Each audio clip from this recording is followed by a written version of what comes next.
is up, guys? Welcome back to another video, and this is not a review, but just basically going over the stuff that happened. My favorite moments of the show. Now, first off, we're gonna start on Orange Cassidy versus freaking Pac, the Bastard Pac. So this match ended in a double count out because Kenny Omega got involved and laid both of them out. And so basically Kenny Omega thought he don't have a opponent at Double or Nothing. So Tony Schiavone came he came out and he said it's going to be a triple threat. So that's big news. So I cannot wait for Pac and Orange Cassidy to be in this spot. Like I'm not gonna lie, it's gonna be really interesting on May 30th. So yeah, that's when Double or Nothing is, May 30th. I cannot wait for this show. I'm not gonna lie, everything in this show is leading into Double or Nothing. It's leading heavy into Double or Nothing, and it's just been it's halfway through May right now, and they're already setting a lot of stuff up for Double or Nothing, and I like that. The first thing that interested me was Jon Moxley, and honestly, Jon Moxley and I forgot I cannot say this New Japan Pro Wrestler name. It's hard to say, but it was an okay match. I didn't mind it. And the best man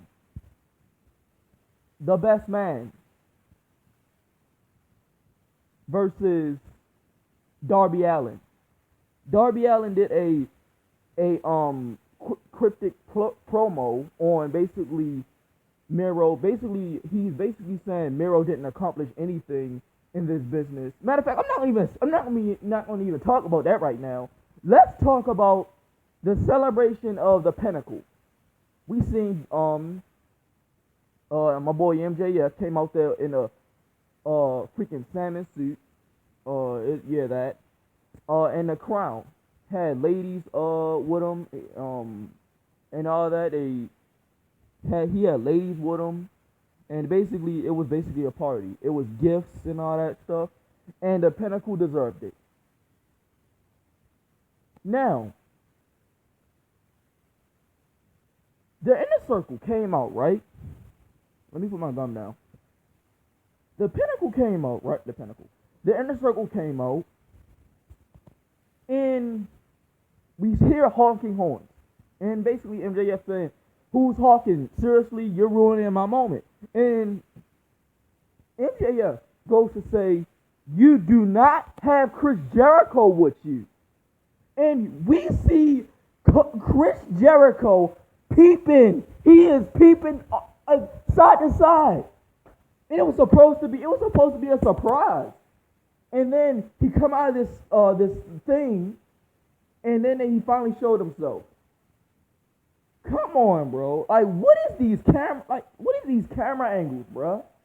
What is these camera angles? And speaking of camera angles, they actually changed the camera angle when MJF threw Chris Jericho off the fall. When Chris Jericho fell off the blood and gut cage,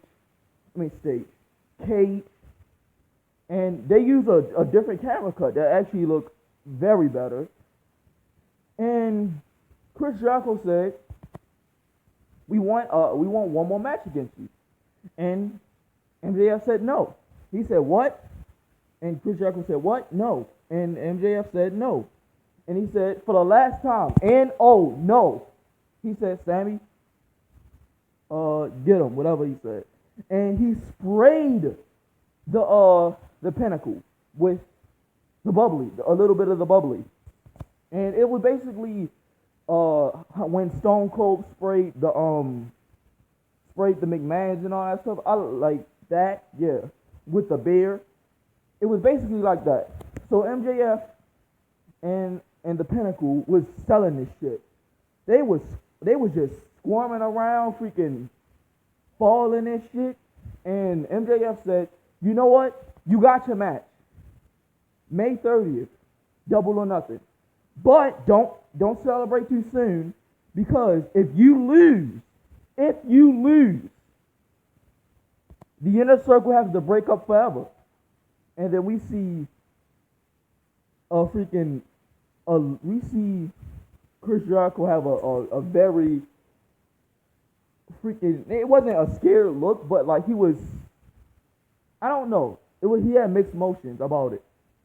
And then let's get to the best man versus Darby Allin. And when I say best man, I mean my boy Miro. Miro beat the fuck out of freaking Darby Allin. And he got the TNT Championship. He hit the he hit the game over, aka the accolade, aka the move that he did in WWE. And he bent this motherfucker all the way back. And we didn't even see Darby Allin tap out. We seen this man pass out. Darby Allin is no longer the TNT champion. Then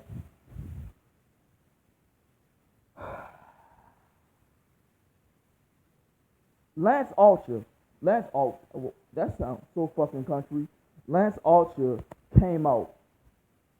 And that's setting up a match between those two at Double or Nothing. AEW shot themselves in the foot. They shot themselves in the foot at with this. Miro is not going to win clean. I don't think Miro is going to win clean. Lance Archer, they're not going to have Lance Archer lose clean either.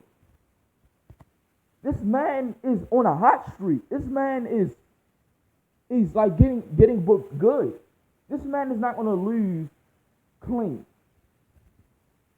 But if Miro win dirty, like after cause Miro is getting booked like a beast, getting booked like a brute, like he's getting booked like a destroyer on AEW.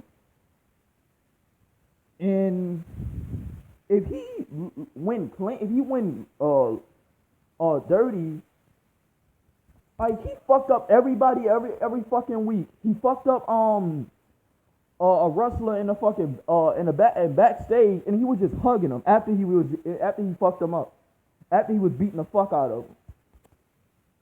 I don't know what's going to happen. I hope Lance Archer don't get that. I want Lance Archer to get that title, but Miro needed this win. Miro needed this win, and I don't want him getting the TNT Championship and having him pass it on to Lance Archer. I don't know what the fuck happens at Double or Nothing, but I hope Miro walks out the winner. Let me know your thoughts down below about AEW. Like AEW was actually a good show last night. AEW was on that A game. And speaking of the women's division, the booking of the women's division is getting better. The booking of the women's division is getting way better. It's getting so much better. I just wanted to put that out there. And Britt Baker did a promo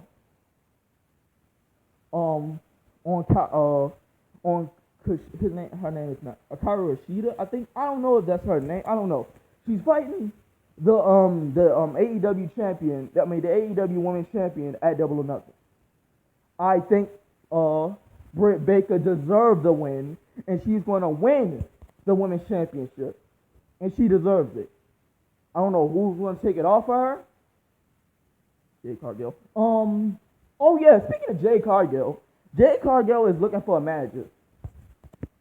Why? Why is she looking for a manager? She know how to talk. She know how to talk. She know how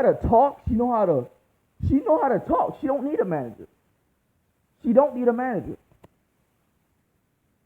What's the point of having a manager when you know how to talk? Somebody like Brock Lesnar do not know how to talk. He need a Paul Heyman.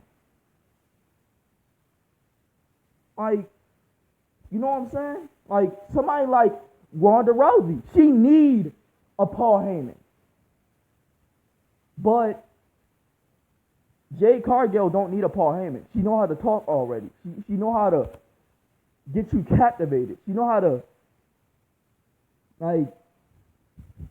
talk. But she do not need a manager. That's all I'm gonna say. She do not need a manager. But let me know your thoughts down below about this AEW show. See you guys next time. Peace out. Love you guys, and I'll see you in the next video. Peace out.